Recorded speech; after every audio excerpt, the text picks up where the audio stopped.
آج ہم اس ویڈیو میں بات کریں گے کہ جب شوہر اپنی بیوی کو ایک یا دو طلاق دیتا ہے تو کس طرح وہ بیوی کو دوبارہ اپنے نکاح میں لے سکتا ہے۔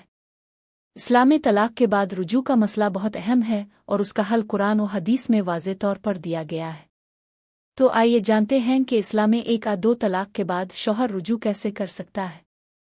طلاق کے بعد رجوع کا کیا مطلب ہے؟ جب شوہر اپنی بیوی کو طلاق دیتا ہے تو اس کے بعد اس کا رجوع کرنا ممکن ہوتا ہے، خاص طور پر اگر طلاق ایک یا دو ہو۔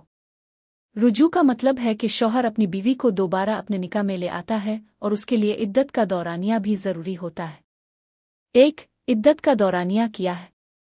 اسلامی طلاق کے بعد عدت کا دورانیہ بہت اہم ہے۔ عدت وہ مدت ہے جس کے دوران شوہر کو اپنی بیوی کو دوبارہ نکاح میں لے آنے کا حق ہوتا ہے۔ عدت کی مدت میں 3 حیض یا 3 مہینے شامل ہیں۔ اگر عورت حاملہ ہو تو عدت کا دورانیہ بچے کے پیدا ہونے تک جاری رہتا ہے۔ 2 رجوع کا طریقہ کیا ہے؟ شوہر کو بیوی کے ساتھ رجوع کرنے کے لیے چند آسان طریقے ہیں۔ 1 شوہر زبان سے رجوع کا اعلان کرتا ہے، جیسے میں نے تجھ سے رجوع کر لیا ہے۔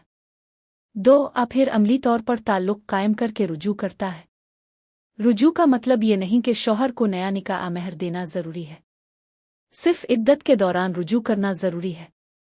3 طلاقوں کے بعد رجوع کا کیا حکم ہے؟ اگر شوہر نے بیوی کو 3 طلاقیں دے دی ہیں تو رجوع کرنا ممکن نہیں ہوتا۔ ایسی صورت میں بیوی کے لیے دوبارہ شوہر کے نکاح میں آنا ممکن نہیں ہوتا جب تک کہ وہ کسی دوسرے مرد سے نکاح نہ کرے اور وہ نکاح ختم نہ ہو جائے۔ اس صورت میں شوہر کو رجوع کرنے کا کوئی اختیار نہیں ہوتا۔ خلاصہ، 1 یا 2 طلاق کے بعد شوہر عدت کے دوران رجوع کر سکتا ہے۔ اس دوران زبان سے رجوع کا اعلان عملی طور پر تعلق قائم کرنا کافی ہوتا ہے۔ 3 طلاق کے بعد شوہر کا رجوع ممکن نہیں ہوتا۔ اس صورت میں بیوی کے لیے حلالہ کے بغیر شوہر کے ساتھ نکاح نہیں ہو سکتا۔